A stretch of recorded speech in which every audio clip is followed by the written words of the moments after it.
नमस्कार साधक मित्रों। क्या आपने कभी सोचा है कि जब जीवन में हम हर संभव प्रयास कर चुके होते हैं, तभी असली सफलता का द्वार खुलता है? यही है आज के सत्संग का गूढ़ रहस्य। जीवन में संपूर्ण प्रयासों के बाद प्रयत्नहीन होने पर सफलता का रहस्य।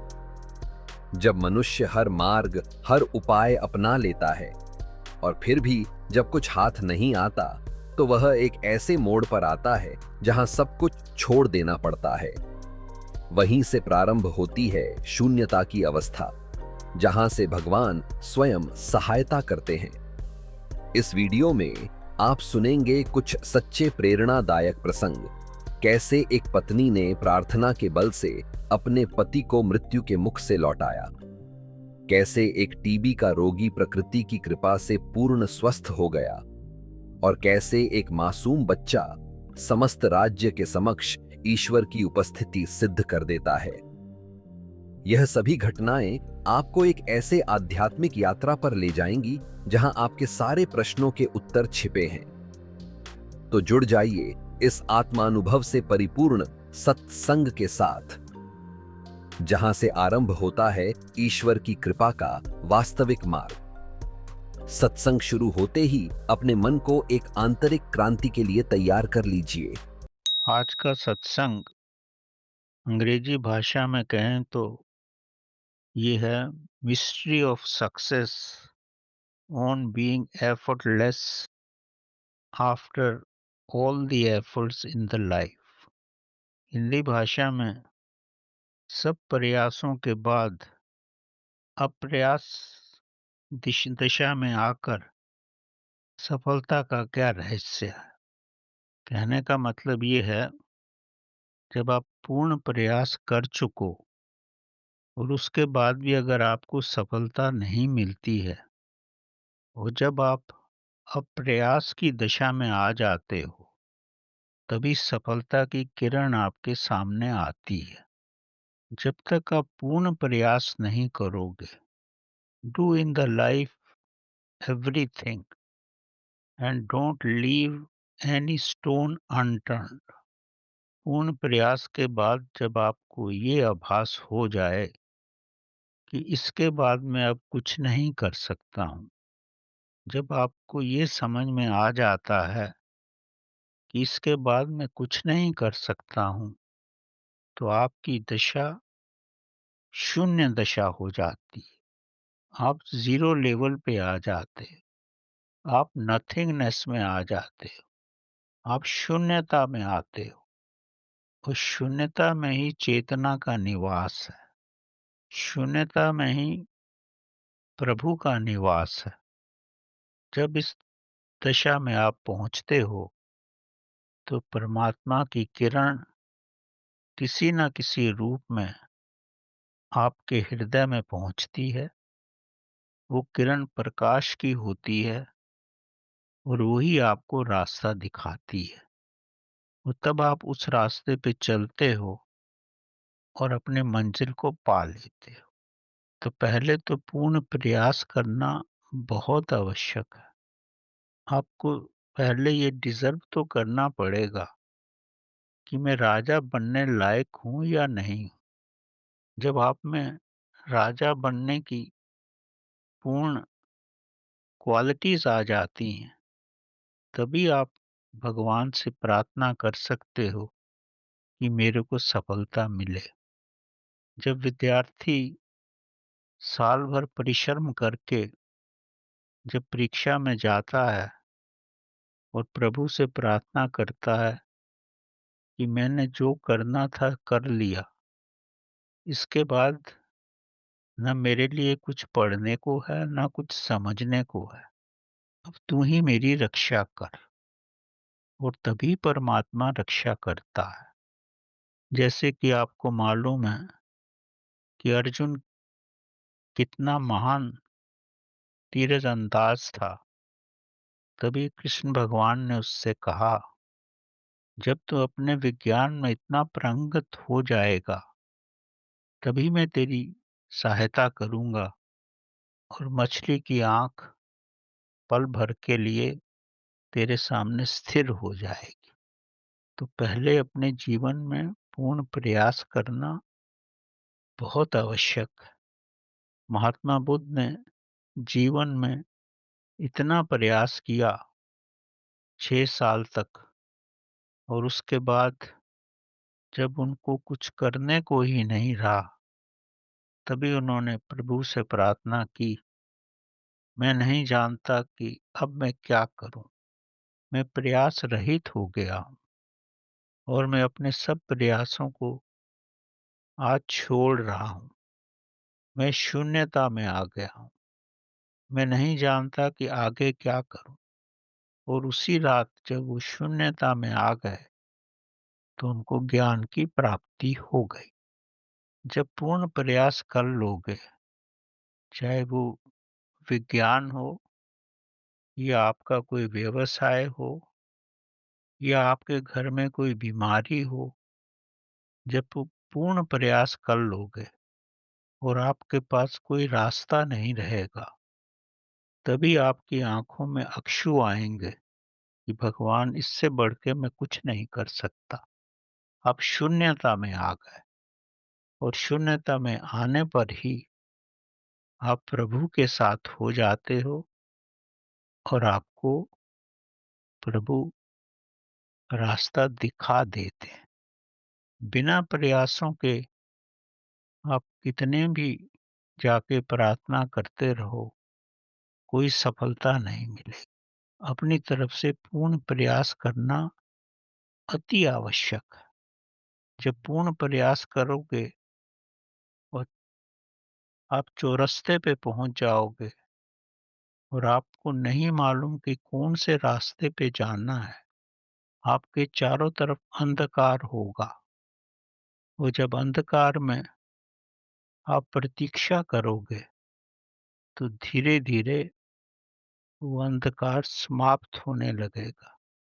इस संसार में कोई भी चीज स्थिर नहीं है, सब चलायमान है। जब अंधकार धीरे धीरे कम होगा, प्रकाश आएगा, आपको चारों रास्ते दिख जाएंगे। वो जो आपके लिए उचित होगा, परमात्मा उसी रास्ते पे आपको चलाएगा। यही आध्यात्मिक नियम है, और यही सांसारिक नियम भी ऐसे ही चलता है।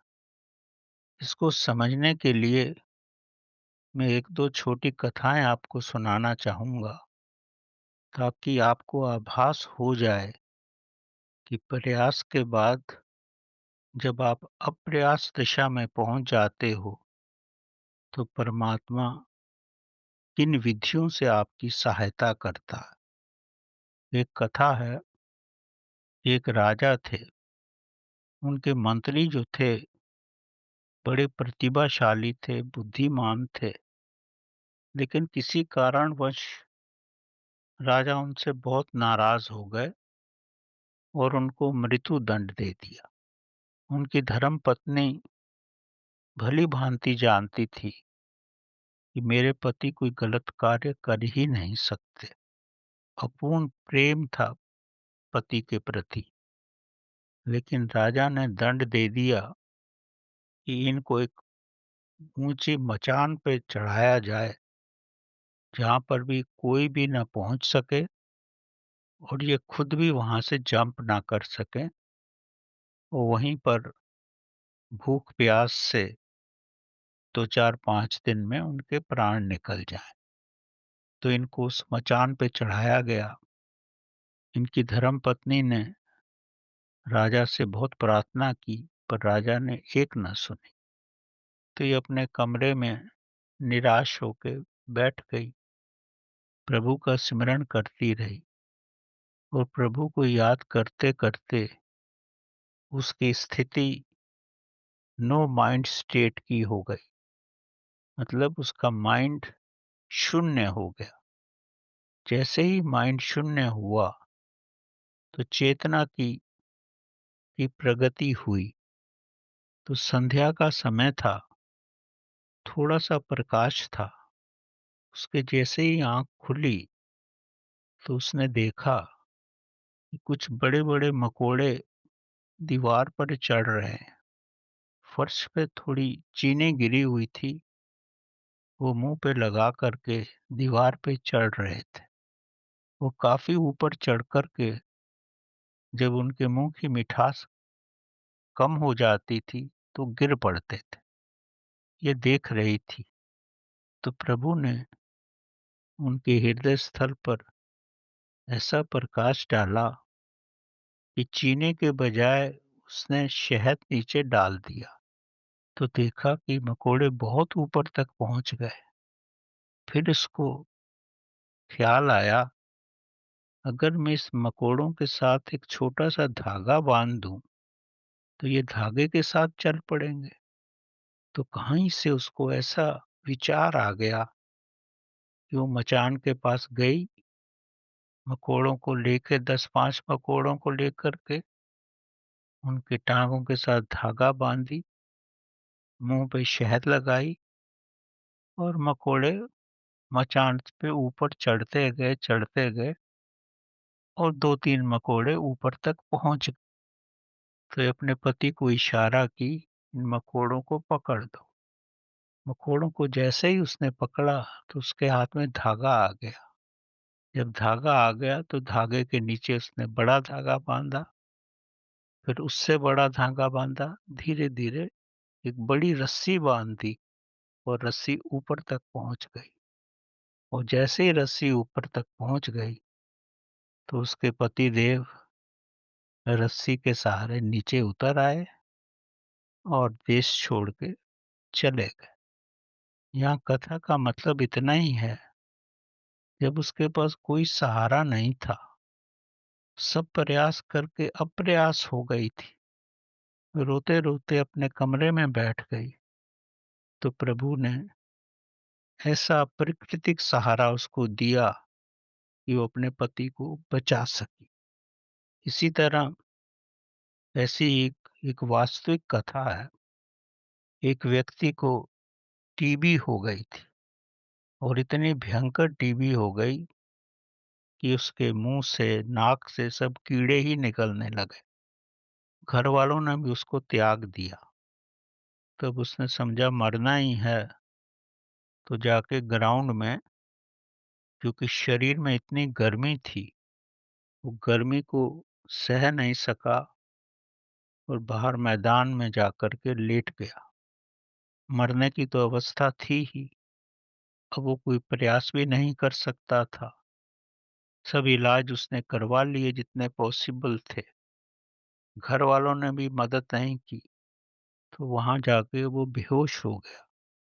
इस समय कोई एक बड़ा-सा साँप आया, उसके मुँह के पास गया, उसको गर्म हवा लगी, ठंड का मौसम था, उसको बहुत अच्छा लगा। वो मुँह के पास ही काफ़ी देर तक रहा। वो जितने भी कीड़े आते रहे, वो सबको अपने में समाता रहा, खाता रहा। जब कीड़ों का आना बंद हो गया, तो साँप चला गया। तब उस व्यक्ति को थोड़ी होश आई, थोड़ा अपने को अच्छा महसूस करने लगा। अरे! क्या हो गया मेरे साथ? उसको बड़ा आश्चर्य हुआ। जब विषैलापन अंदर से हट गया, टीबी के जितने भी जीवाणु थे निकल गए और वो धीरे-धीरे ठीक हो गया। तो प्रयास के बाद जब वो अप्रयास दशा में आया, तो प्रभु ने उसकी मदद की। एक बड़ी साधारण सी कहानी है जो आप सबको मालूम ही होगी। एक मेंढक एक बड़े से दूध के टब में गिर गया। वो दूध के टब को वो क्रॉस नहीं कर सका, तो एक किनारे पे बैठ गया। तो मेंढक को लगा कि वो तो अब मर ही जाएगा, क्योंकि दूसरे किनारे पे जा ही नहीं सकता। इवन छोटे प्राणियों को भी भगवान ऐसी बुद्धि दे देता है। उसने सोचा मेरा स्वभाव तो जंप करना है, तो उसने मेंढक ने दूध में ही जंप करना शुरू कर दिया। वो जंप करते-करते दूध में इतना झाग आ गया कि वो झाग से दूसरी तरफ कूद पड़ा और स्वयं को बचा लिया। तो प्रभु प्रयास करने से जब आप अप्रयास दशा में हो जाते हो, तो कोई ना कोई मदद मिल ही जाती है। एक बड़ी अच्छी कथा है कि जब आप प्रयास से अप्रयास दशा में आते हो, तो परमात्मा कैसे मदद करता है। एक महापंडित थे, प्रभु के बड़े भक्त थे, राजा के पास पुरोहित थे। वो हमेशा बोलते थे कि परमात्मा तो हर जगह विद्यमान है। परमात्मा रंग को राजा बना सकता है। वो अपनी सूक्ष्म दृष्टि से सबको देखता है। तो राजा ये बातें सुनता रहता था। एक दिन उसने पंडित जी से कहा, आप इतना सब बोलते हो, तो मेरे को इन सब चीजों का प्रमाण दो। अगर आप प्रमाण नहीं दोगे, तो मैं आपको दंडित करूंगा। अब पंडित जी तो परमात्मा के बड़े भक्त थे। उनकी चेतना स्थल में तो परमात्मा मौजूद ही थे, लेकिन कैसे राजा को ये बताएं कि परमात्मा सब जगह है। वो रंग को राजा भी बना सकता और राजा को रंग भी बना सकता। दृष्टि चाहिए उसको देखने के लिए। परमात्मा के तो बड़े भक्त थे, पर उनकी समझ में नहीं आया कि मैं राजा को क्या बताऊं। वो काफी वक्त तक समस्या पर बैठे रहे, पर उनको कोई रास्ता नहीं मिला। तो एक बार जब ऐसे ही बैठे हुए थे, तो उनके लड़के ने बोला कि आप इतने क्यों परेशान हो? ये तो बड़ी साधारण सी बातें हैं। पंडित जी बोले, "तो तेरे को साधारण लग रहा है? राजा तो मेरे को दंडित करेगा।" बोला, "नहीं, आप मेरे को ले जाओ, मैं राजा को समझाऊँगा।" तो पंडित जी ले गए अपने लड़के को, क्योंकि प्रयास के बाद उनके पास कोई सहारा नहीं था, क्या करें? परमात्मा ने अपना रूप इस बालक में दिखाया, तो राजा के पास गया, बोला, "राजन, परमात्मा कहीं दिखते नहीं हैं।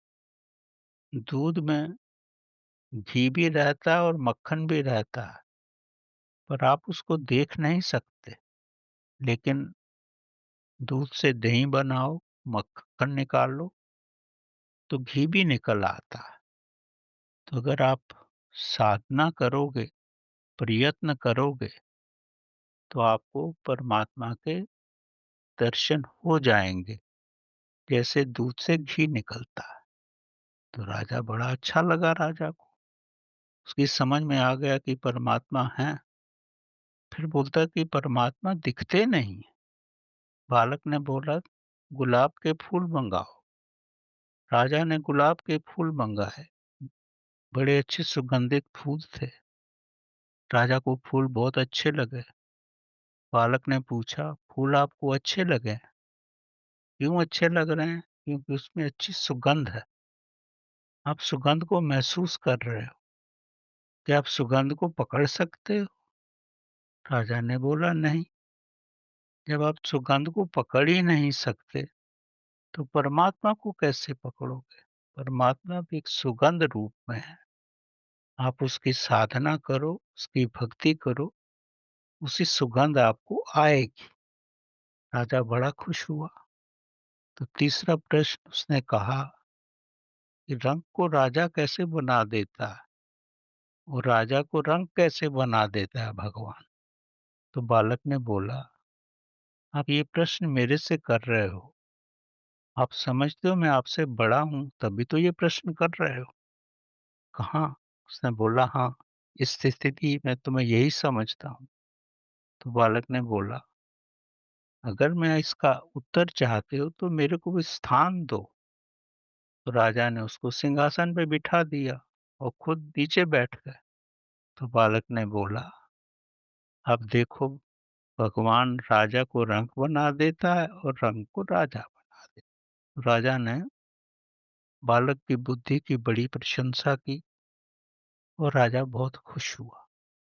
इसी तरह आपने एंडरसन साइंटिस्ट का नाम सुना होगा, जिसने इलेक्ट्रिसिटी का आविष्कार किया। वो कई साल तक लगा रहा। रोज सुबह जाता, प्रयोग करता और वापिस आ जाता। प्रयास कर कर के वो नहीं थका, लेकिन उसके सब साथी थक गए, वो उसको छोड़ के चले गए। उसने ये बोला कि मेरे को 900 तरीके मालूम हैं, मैं 700 कर चुका हूँ। उस 700 विधियों से तो प्रकाश नहीं बना। इसका मतलब 700 विधियाँ बेकार थी। हो सकता है परमात्मा ने दूसरी विधियों में रखा हो। तो कुछ ही दिनों में प्रयास करके वो इलेक्ट्रिसिटी पैदा कर सका। वो प्रयास करता ही रहा, हारा नहीं, और अपने मन में यही धारणा करी कि किसी न किसी विधि से तो प्रयास से परमात्मा मिल ही जाएगा। इसी तरह मैडम क्यूरी जो थी, वो हार गई थी अपने अनुसंधान से। कई महीने गुजर गए। अब उसके कुछ समझ में नहीं आया मैं क्या करूं। अब प्रयास हो गई, और रात में एक दिन रात में निद्रा से उठ करके अपने पढ़ने वाले डेस्क में गई, वो कुछ तो भी लिखा इसने और वापस आ गई। तो 3-4 दिन के बाद दिन के समय वो डेस्क पे बैठी, तो उसने देखा कि वो तो सॉल्यूशन लिखा हुआ है। तब उसको याद आया कि उस दिन रात में मैं उठ के गई थी। तो भगवान जब आप अप्रयास की दिशा में आ जाते हो, तो परमात्मा के साथ होते, सारे ब्रह्मांड के साथ होते हो, तो ब्रह्मांड आपकी मदद करता ही है। इसी तरह आर्किमिडीज भी जब वो हार गए और एक दिन अपने पानी के टब में बैठकर ही जब टब से पानी थोड़ा बाहर निकला, तो परमात्मा की तरफ से उनको विचार आया उनके मन में, ये जो पानी बाहर निकला है मेरे बैठने से निकला है। तो ये पानी का जो वेट है ये मेरे वेट से कुछ ना किसी न किसी रूप में संबंधित होगा। उसने उन्होंने इस पे खोज की और उनको रास्ता मिल गया, जबकि कई सालों से नहीं मिला। परमात्मा किसी न किसी रूप में आपकी सहायता करता है। एक बड़ी ही हृदय स्पर्शी गाथा है। एक प्रभु के भक्त थे, विठल भगवान के भक्त थे। काफी समय मंदिर में ध्यान साधना में गुजारते थे, और उस ध्यान साधना में ही उनको इतनी शक्ति आ गई थी कि उस शक्ति मात्र से ही उनके जो 2 बालक थे, उनमें बड़ी बुद्धिमत्ता आ गई, बड़े सयाने हो गए वो। खुद तो अनपढ़ ही थे। उनको बड़ा आश्चर्य हुआ कि भगवान किस रूप में आके मदद कर देता। वो बालक बड़े हो गए, अच्छा कमाने लगे, तो बालकों ने अपने पिताश्री को धन दिया और बोला कि जो इस रईस से आप धन उधार लिए थे, जाके उनको वापिस कर दो। अब हमारे पास काफ़ी धन है। ये उस रईस के पास गए और जितना धन ब्याज समेत उसने माँगा, पंडित जी ने वो दे दिया और उनको एक कागज़ दे दिया। तो रईस ने पूछा कि आपको पढ़ना लिखना आता है कुछ? बोलता मैं तो नहीं पढ़ना लिखना जानता। उस कागज़ पे उन्होंने लिखा था कि अब कोई लेन-देन नहीं रहा। लेकिन जैसे ही उसने बोला कि उसको पढ़ना लिखना नहीं आता, उन्होंने वो कागज़ रख लिया और दूसरा कागज़ दिया कि इन्होंने आधा पैसा मेरे को दिया है, अभी आधा और देना है, और 20,000 रुपया मेरे को देना है। और वो कागज़ उनको दे दिया और उनसे अंगूठा वग़ैरह लिखा लिया, जो भी करना था। अब रईस के मन में तो बेईमानी आ गई। वो पंडित तो सीधे-साधे भगवान के भक्त, विठ्ठल के भक्त थे। वो खुशी-खुशी घर चले गए। 2-4 महीने के बाद रईस आया कि आपने तो मेरा पैसा पूरा नहीं दिया।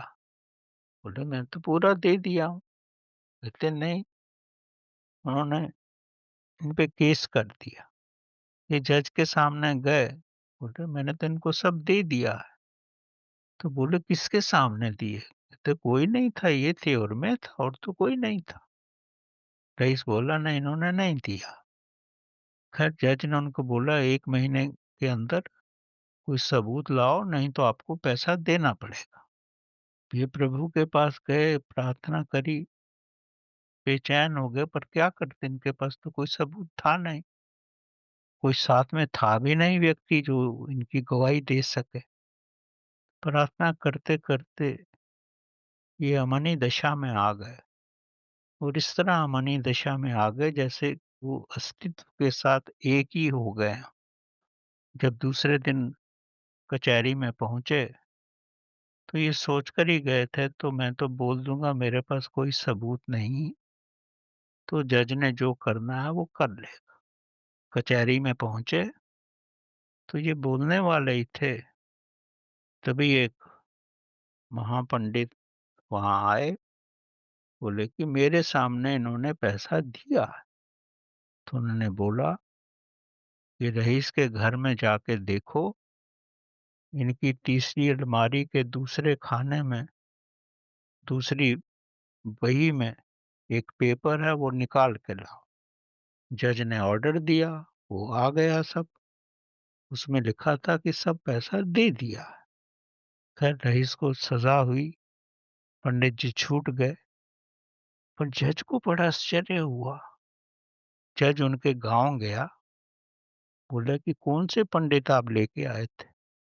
तो ये पंडित जी बोले मुझे नहीं पता कौन से पंडित आए थे, मैं नहीं जानता। उन्होंने बड़ा खोजा, जब जिस मंदिर में जो गए तो उन्होंने वहाँ विठ्ठल भगवान की मूर्ति देखी। बोले यही तो आए थे वहाँ पे, जिन्होंने उनकी बही मंगवाई। तो जो जज थे उनको इतना आश्चर्य हुआ, वो भी प्रभु के भक्त बन गए। उन्होंने समझा जब भगवान किसी की मदद करना चाहें, वो किसी भी रूप में आ सकते हैं। जब आप पूरे प्रयासों से हार जाते हैं, आप अप्रयास दशा में आ जाते हैं, तो प्रभु अपनी कई विधियों से आपको पता भी नहीं लगता वो कैसे मदद करते हैं। यही प्रभु की महान कृपा है। व्यक्ति इसी को नहीं समझ पाता है। वो स्वयं को बड़ा, जब अक्लमंद समझता है, बुद्धिमान समझता है, तो कुछ नहीं होता। जब अपने को शून्य कर देता है कि मैं कुछ भी करने वाला नहीं हूँ, मैं किसी भी योग्य नहीं हूँ, वॉइड में आ जाता है, शून्यता में आ जाता है, तो ही प्रभु की शक्ति प्रकट होती है किसी न किसी रूप में, और आपकी सहायता करती है।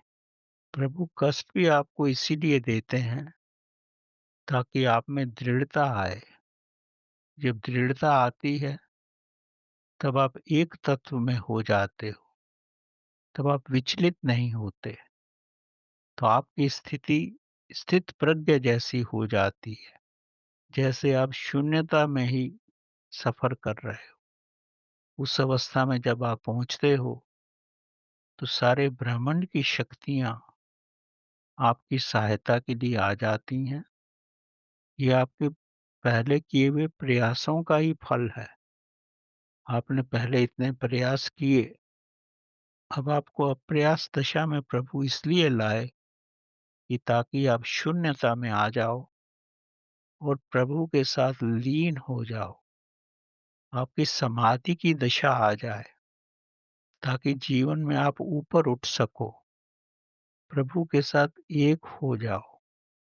इस रूप में प्रभु आपकी परीक्षा लेते हैं, आपको ऊंचा उठाते हैं, अपने साथ मिलाते हैं। प्रयास तो आपको घमंड देता है। जब अप्रयास की दशा में होते हो, तो आपका घमंड पूर्ण रूप से समाप्त हो जाता है, और आप प्रभु के साथ एक हो जाते हो। तभी किसी न किसी रूप में परमात्मा आपकी मदद करता है। आपने हुमायूं राजा का नाम सुना होगा, उनका बेटा बीमार था। पूरी कोशिश कर चुके, कई सालों तक वो नहीं ठीक हुआ। आखिर परमात्मा से उन्होंने कहा, प्रार्थना की कि तू मेरा जीवन ले ले और मेरे बालक को बचा दे। प्रभु ने आहिस्ता-आहिस्ता बालक को ठीक किया। पिताश्री धीरे-धीरे बीमार होने लगे। बालक ठीक हो गया और पिताजी चल बसे। परमात्मा दिल की भावना से जो आप चाहते हो, अप्रयास दशा में जब पहुँच जाते हो तो परमात्मा आपकी मदद करता है। आप पूर्ण ब्रह्म के साथ एक हो जाते हो। तो यही विधि है। अगर प्रतिदिन आप समाधि अवस्था में जाकर परमात्मा से मिलो, तो आपके जीवन के सारे कष्ट स्वयं ही शून्य हो जाएँगे और आप परमात्मा के साथ एक हो जाओगे। यही पद्धति जीवन में अपनाओ, सब कार्य स्वयं ही हो जाएँगे। इसी को अपना जीवन बनाओ और यही जीवन की पद्धति हो, तो आपका जीवन भी सफल हो। धन्यवाद।